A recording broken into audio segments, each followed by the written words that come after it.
Welcome to Moving Through Midlife.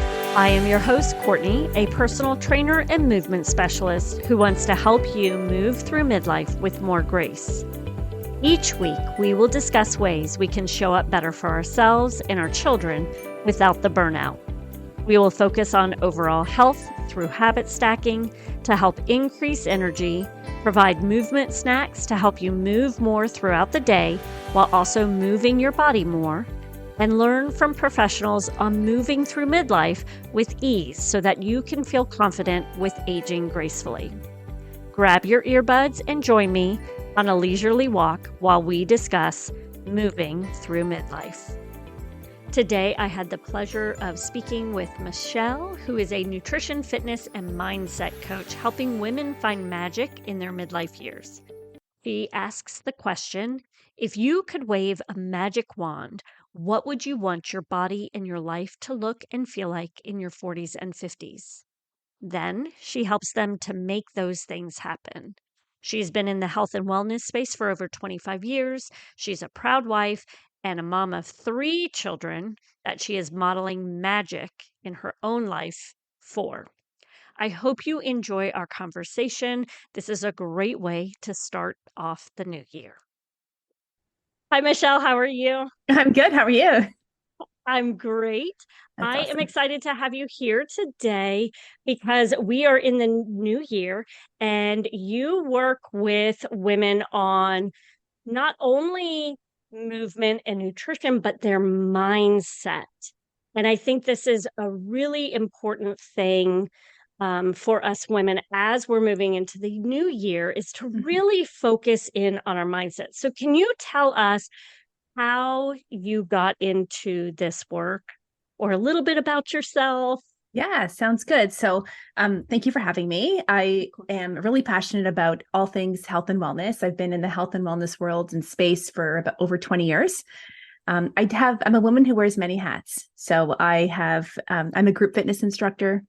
I am training to be a personal trainer, nutrition coach. Let me just, I don't want to take away from nutritionists.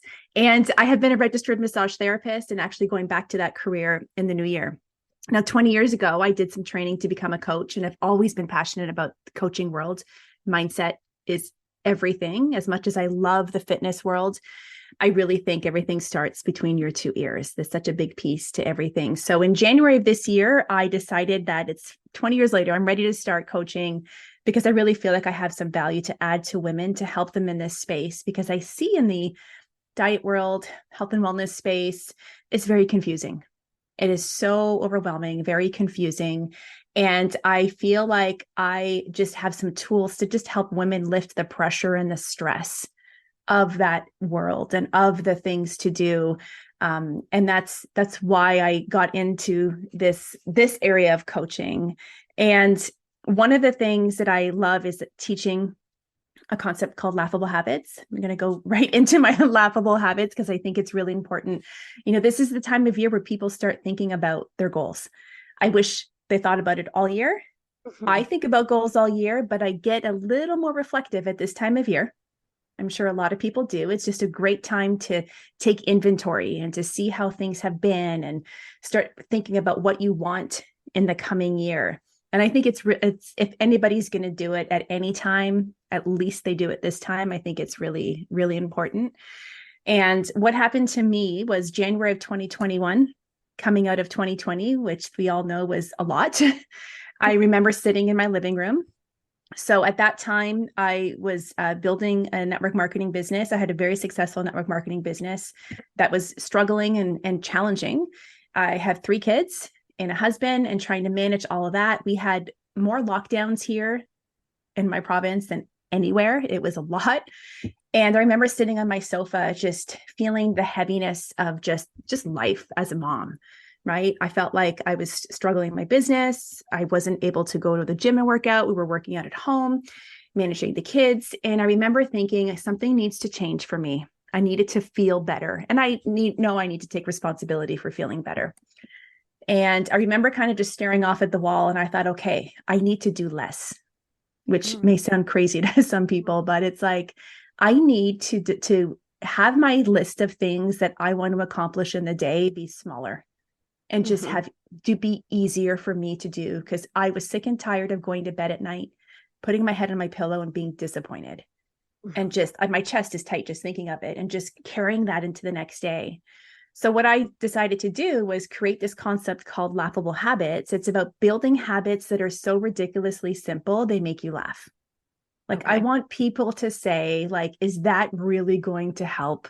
Is that really going to make a difference? So the things that I was doing for myself was, when it came to my business, instead of telling myself I'll connect and reach out to 5 people, maybe it's just one, because one feels better than none.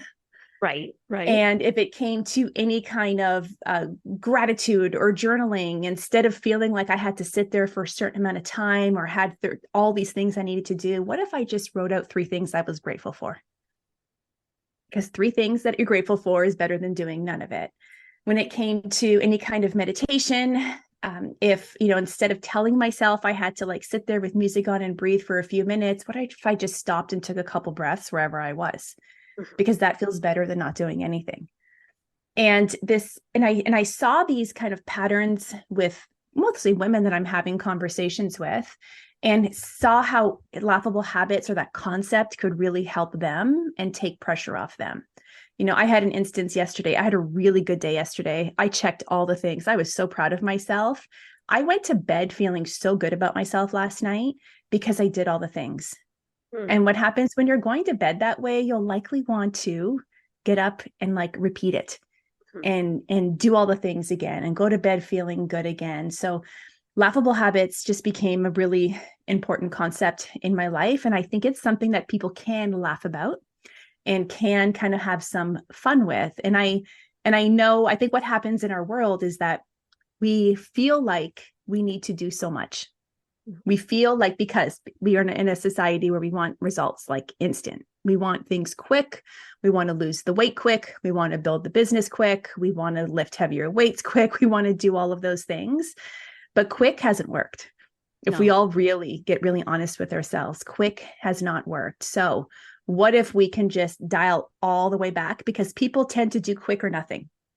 They tend to be like all in or do nothing. And it's like, okay, how can we get people into action, into movement, into trusting that stacking and building upon the little things, and stacking and building the habits, are the things that are going to change your life like permanently, because you're more likely to stick to them forever. Right. Yeah. I just went off. And I just like went into that. No, that's great. I love it. Well, and I think that all or nothing is huge. And, like you said, everyone wants to go all in, especially in the new year. I'm going to change my diet. I'm going to make sure I'm going to work out 5 times a week. I'm going to do this. I'm going to do this. I'm going to do this. And they have not thought about what they have to, if you're going to add all of these things in, something's got to give. Yes. So taking a different approach. And I feel like so many of us are working to kind of simplify our lives. You came about it, I think, a little early, like that 2021. Yes. When you said January, you started feeling like you needed to do that. Because I feel like I've started, and I'm hearing it out there, you're starting to hear a lot about it, is this do less, do less, do less, that we're all starting to feel now. So I guess my question to you would be, one, where would you recommend women start? Right. Because there's so many things, like we could start anywhere. And I guess maybe it would be different for each person. Yes. And then also, what are the expectations that people should have when they start with whatever they're starting? Yeah, that's the great questions. I think one important expectation, when you talked about, people having all these hopes for themselves for the new year, Jan 1 doesn't come and we flick a switch and we have all the habits and the disciplines set. And I think that's a misconception that happens. They think they're suddenly going to change. the next day from December 31st to Jan 1, and that doesn't happen. So I would say I would start with the expectation is you want to grow into the person who does all of the things that you believe you need to do to have the goals. Okay. And you want to grow into her. I think that's really important. And where do people start? I'll share an exercise that I do with my clients, which I find really powerful, because I'm conscious that I don't want to tell people what to do. It has to come from them. It has to come. They're more likely to stick to it if it comes from them. So what I like to do is I like to have my clients get Post-it notes. And if they have a certain goal, I have them write down all of the things that they believe they need to do to achieve that goal. And they have their time, they have a few minutes, they write the Post-its and they kind of put the Post-its on in front of them. And then I have them look at the Post-its, and because I'm a very feely, like I can feel things in my body. So I want to have them connect to that too. And I want them to look at the Post-it notes and be very honest with themselves about what are they actually willing to do. Are they willing to do this one thing on this Post-it note? If it's a no, put that Post-it note to the side. They're not ready for it yet. They'll keep the Post-it note because they'll do this exercise every once in a while and come back to them. So I want them to get down to a few Post-it notes where they can look at it with confidence and feel like, yeah, I can do these things. Because they're choosing, they're making the decisions. They know what their life feels like. They know the capacity that they have. It's my job to help, challenge them a little and have them just be really honest with what their choices are and not have them be too easy on themselves. Sometimes people don't have that belief in themselves, but I find that Post-it note exercise incredibly powerful. And then they take those Post-it notes and now they have to plan it and like put it in their day and put it in their calendar and make the time for it and want to honor their word, right? With doing the things that they said they would, knowing they will not be perfect and that there are going to be days when they don't get all those things done. And that's okay. Like we have to break down this whole perfection expectation from people because we are humans and none of us, the people they aspire to be that they see on social media or their girlfriend that they want to be like, those people are not perfect either. They don't do all the habits and they are not disciplined all the time. And I think that's a real important piece that they need to know walking into it is that you're going to have days where you may not be able to check one thing off. And I think that the quicker we're able to learn that that's okay. You don't beat yourself up about it. It is what it is. It's neutral. It's not good. It's not bad. It's just, it is what it is. And then we take on the next day. So I hope that answers those questions. Yeah. Well, Awesome. And as you were saying that, I was thinking about when you mentioned the person, like maybe it's a friend of yours who you feel is doing certain things.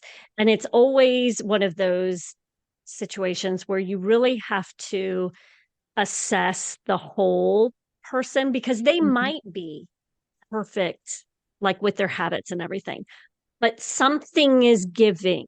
Yes. Always something, because Yes. there's got to be a give and take with everything. So even if their nutrition's on point, their movement's on point, they're like, they've got all this stuff that they are just perfect at, they might be neglecting something else that you can't see. Yes, 100%. And I could say I'm even an example of that in ways. I love fitness and moving my body. And that is the one thing that is easy for me to fit in my day.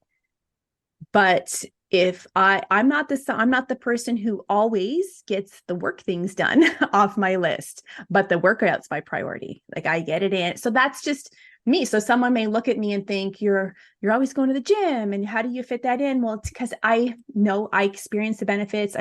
I'm just blessed to love fitness. I love moving my body. So I have to hone my skills in other ways and disciplines in other areas of my life, which someone may have those business skills and disciplines laid down, but they may struggle with the gym, right? It's all kind of, if we put us all in a blender, we would be the perfect person, right? Yes. Well, and I think it's important for us to lean into those things we are good at. Yes. 100%. And maybe you aren't someone who likes to go to the gym and that you're really struggling with that, but you love to cook. Mhm. So maybe like let's look at how we can start to work on what we're eating and, Yes. focusing on making healthier choices within the cooking and that type of thing. So lean into where you shine personally Yes. and then start to add in the other things. Absolutely. And it's this feeling that when people begin to grow their habits and grow their disciplines, like it's a feeling in you. Just same way you may lift a 5-pound weight and you suddenly feel like, I think I can lift heavier because this 5-pound weight has gotten pretty easy. That's when you can maybe grab that next post-it note, right? Or you can reevaluate the other post-its, or that you can add the next thing into your life. Because I know when we think of creating new habits, it can feel overwhelming. It could feel hard because our lives are busy and full, but a habit's kind of like a muscle as well. So if we start with the 5-pound weight and then feel like we can get stronger, same with the habits, you can begin to add more, right? You can begin to stack those habits and Right. create more solid habits in your life. Well, and how do you feel with the person who comes to you and they can only commit to one thing that they can change? Like, and they feel like, but this isn't enough. What would you say to them? If they feel like they can only, oh, it's enough for now, that's where your capacity is at. Like, I think that what people forget is that it's a lifelong journey. It never ends. We don't stop. Sorry, the dog's barking. That's okay. We do not stop growing. Like, I have a favorite word. I heard it years ago. It's called the word is kaizen, and it means constant and never ending improvement.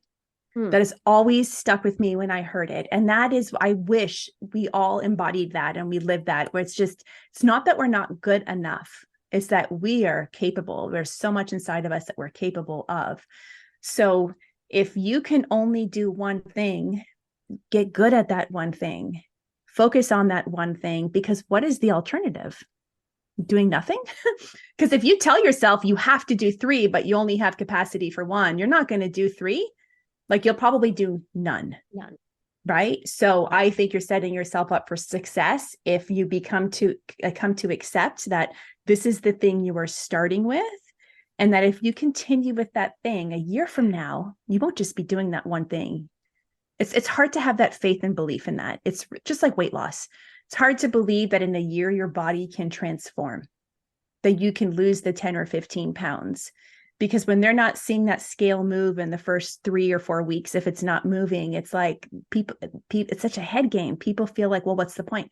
Well, why should I do this? Well, what's the alternative? Again, doing nothing, stopping, and then staying the same or gaining weight. Like, you have to have that long-term vision. And I think one important thing I would love for anybody who listens to this to do before the year ends is like spend some time journaling out who you want to be this time next year. Like, what does she look like? Who is she hanging out with?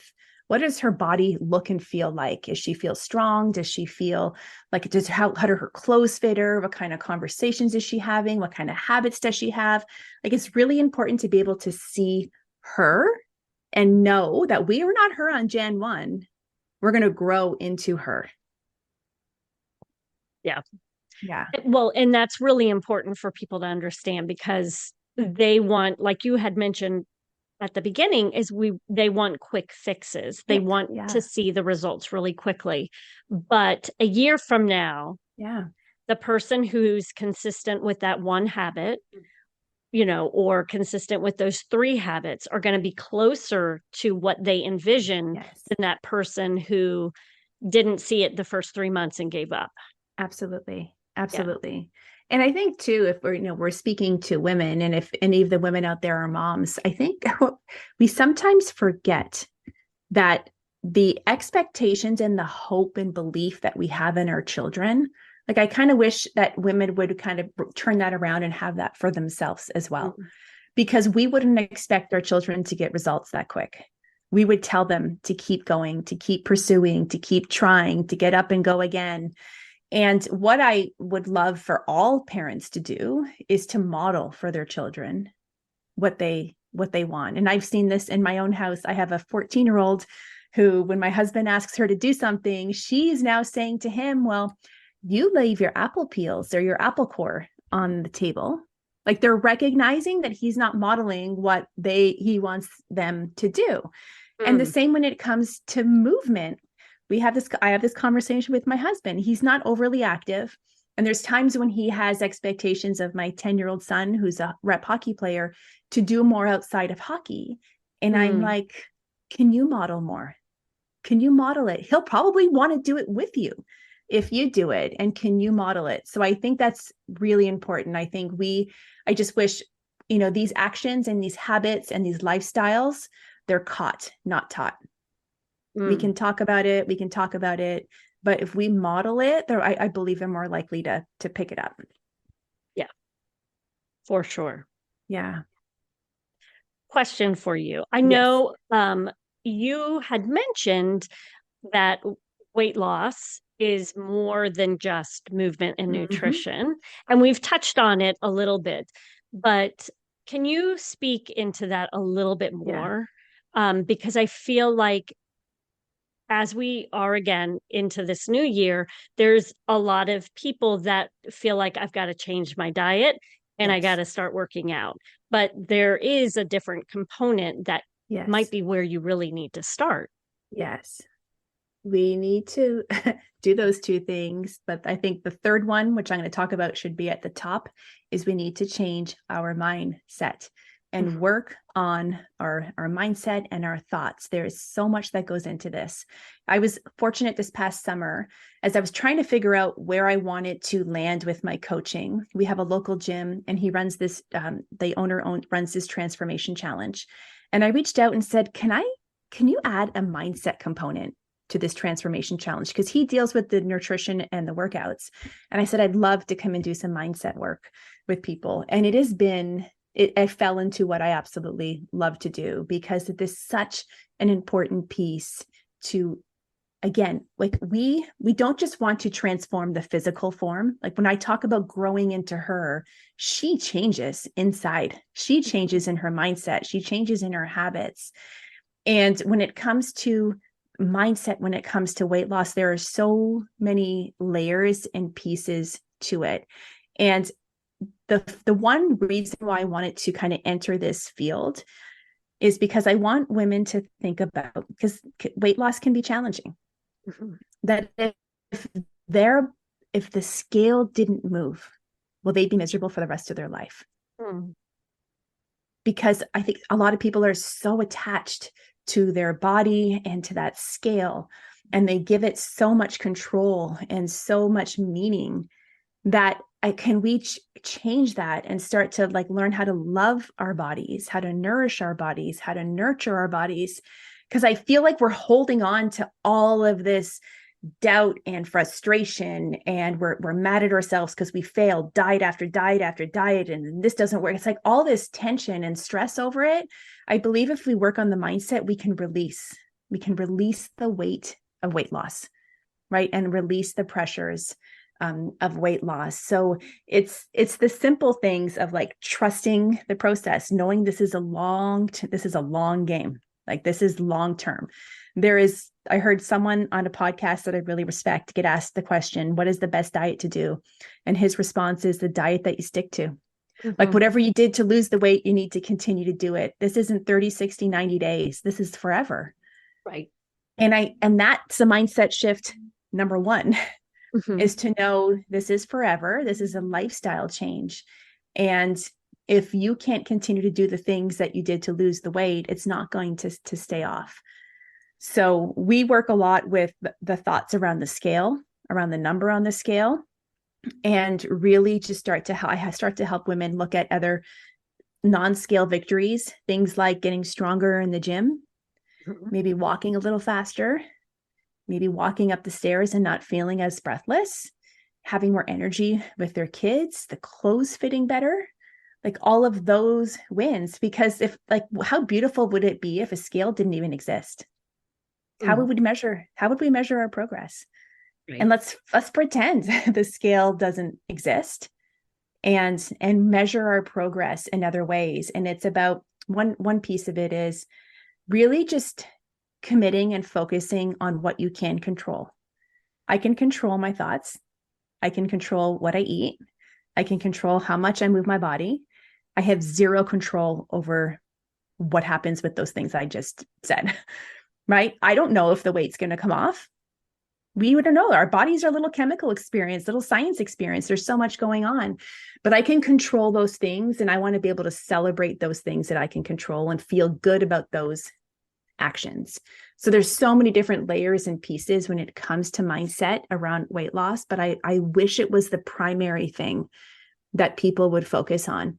I have a Facebook group for women, and I have about 110 women in the group.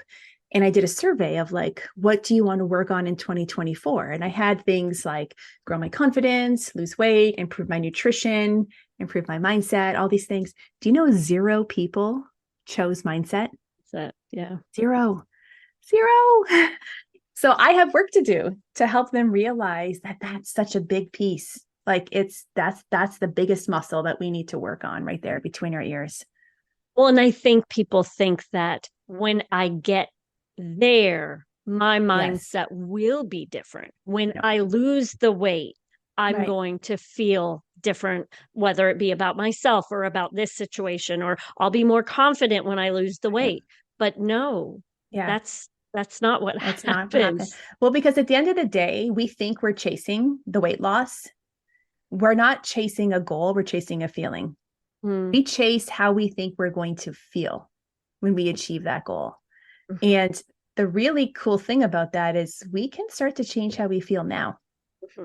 Right? And our thoughts determine. It's like what is the saying? Your thoughts determine your feelings determine your actions determine your results. Right? So if we can begin to reframe and change our thoughts, which takes practice and it takes work, we can change how we feel, which can make us feel like that's what we're chasing, that feeling. And then when we're feeling different, our actions will be different. And when our actions are different, we'll be able to create different results. Yeah. Excellent. Do you have any strategies to help people to start to change that mindset? Because we can all think like, okay, yeah, I want to change where do I begin? What do I need to do? Yeah. Especially for those who just really don't believe they can change, or are just really discouraged and self-defeating at this point. Are there things that they can start to work through? There's, oh my gosh, so much. There's so many pieces. Just like the laughable habit, like it has to start small as well. Okay. And it's about catching yourself, saying certain things to yourself. I think like one thing is when I come back to being neutral, that everything in our life is neutral. Every thought is neutral. We give it a meaning. We decide. So is the diet that didn't work, is it that I failed? What is the meaning? Why am I giving it the meaning that I failed? Maybe it's a diet that is just not sustainable or smart, right? Maybe it's the person who created it that failed. And I kind of unfortunately fell for it, but it's a neutral. It's like, it is what it was. And it's easy for me to say, to let go of 20, 30 years of thinking a certain way and being a certain way. This is why it takes time to kind of unravel all of that without kind of like getting, like, I don't like to go deep and make it almost like therapy for people, but it's about reframing. How can they, I think, again, it comes down to starting with just the small actions. And I think those small things that we can do can help to retrain and reframe our mind. Like, it's not about just doing positive affirmations or thinking positive or like doing all of those things. Those things can help, right? It's good energy. Words are powerful. It's all good energy, but just reframing. I can do this. The simple thing. I can have protein at my breakfast, and that's going to create a win. And that's going to start the process for me to retrain my brain. Right. And building that belief and confidence in myself, because that's what it is. It's about belief and confidence in how we feel about ourselves. Right.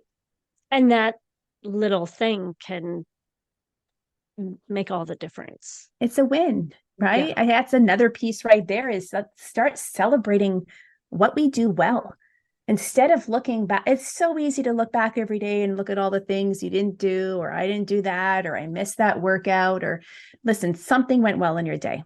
Give me one thing. Like I do it on Fridays on social media and in my Facebook group. Celebrate your wins from the week. Let's and start, because we look back at all the things that didn't happen. That's just natural for us, right? It's about reframing that brain. Let's celebrate what went well. And again, when it feels good, our actions will be different. So connecting back to that. But I don't have any one strategy I start with for people. Okay. It tends to come from conversations because everybody's different. Right. So some people have deeper rooted struggles with their body. Mm-hmm. And I tend to really want to start with some kind of action that they can begin with, because that helps build belief and confidence and faith in themselves.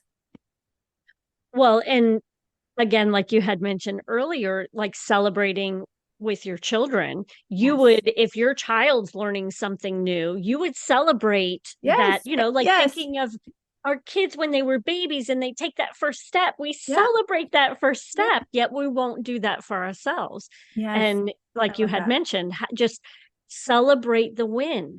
Truly celebrate it. You had protein this morning. Yay. Yes. Pat yourself on the back, do a little dance, do something, right? Because it's such a big deal to celebrate. And if we can always just use the example, if we use our children's example, I think that would really help us move and push forward. And sometimes, like when you talk about other tips to give, sometimes we need reminders. I have goals and intentions.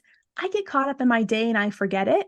Sometimes it's a Post-it note somewhere. Sometimes it's an alarm on your phone, right? Maybe it's an alarm at 9:00 at night to say, pause for 30 seconds and celebrate your wins from the day.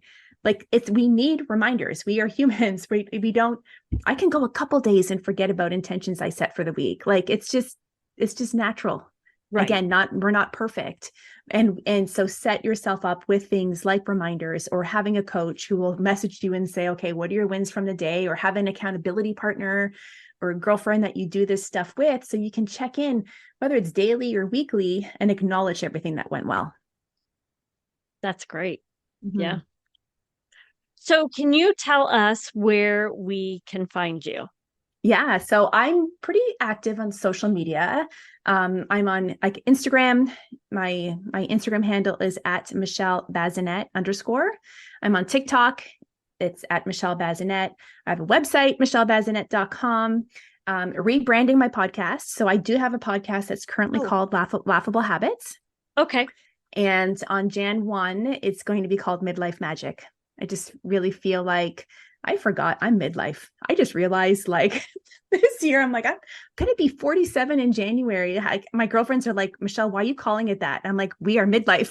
Mm-hmm, mm-hmm. We are midlife. Let's start making this midlife magical. Stop settling for what we think midlife is. The weight will come on and I'm going to get slower. I'm going to get weaker. I'm going to no. Let's just create that magic. If you can wave a magic wand, what would you want your 40s and 50s to look like? And let's make it look that way. Let's do the things. Let's start with the little things. Yeah. Yeah. Well, and this could lean into another conversation, but so I'm not going to go there. But okay. How things have changed for us in midlife, because I'm there too. And 50s, right? Yes. 48. And I'm just so knowing that everything you hear about midlife, there are aspects of it for sure. Body changing, mindset change, all of it.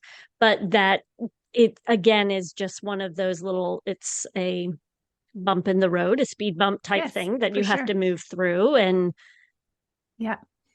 I think we're blessed to be midlife in this day and age. Oh, yes. I don't know, maybe because I followed one thing on TikTok, so I see it everywhere, on Instagram. There is so much great information out there for women right now on how to help their hormones, how to deal with how to do all of that. And I think we are so lucky to be going through this recognizing the the hormonal effect on mental health and all of those things. And I think there's so much for us to learn. If we're willing to learn, we can create some change and not regress. I don't think we need to regress, right? I think we can just grow and get stronger and like do a lot of great things still. Right. And know that this is normal. It's natural. Yes. I was at my doctor's appointment the other day and I was asking him about, hormone replacement therapy and concerns that I had and this and that. And he's like, look, this is a natural process. Yes. Yeah. This is natural. Your body knows what to do. We just have to treat it right. And it's all going to work out. Yes. So, yes, absolutely. All right. So can you give our listeners something that they can take with them this week? If they can just either focus on one thing or a question that you want to ask them, just something that they can maybe ponder or work towards. So I'm going to ask them, is there this like little whisper? Typically it's a whisper, right? That something is, it keeps coming up of like, I should move my body more, or I should change my eating, or I want to do this, or I want to do that, whatever it is. It could be about your job, your business, anything, your relationships. I want you to listen to the whisper and then decide that one little thing that you can do this week, like even today, like what is one thing? You can at least decide it today, do it tomorrow, but what is one thing that you can do to move the needle? Because that's all we want to do is move the needle. We're not swinging the pendulum. Let's move the needle and move that needle daily. But listen to the whisper because it's there. You already know what it is you want to do. You just need to start listening to it before it becomes a scream and slaps you in the face. I've learned that over the years. Perfect. Awesome. Well, thank you so much for taking time out of your day for this conversation. Pleasure. Excellent. Thank you. Thank you for having me. I appreciate it. I hope you enjoyed this episode and found something to take away to help you practice healthier habits, move more, or handle the midlife and aging with grace. If you enjoyed this episode, please share it with a friend or leave us a review to help us reach more moms just like you. Head to movingthroughmidlife.com to join the free community or learn how you can move more and feel better in your daily life.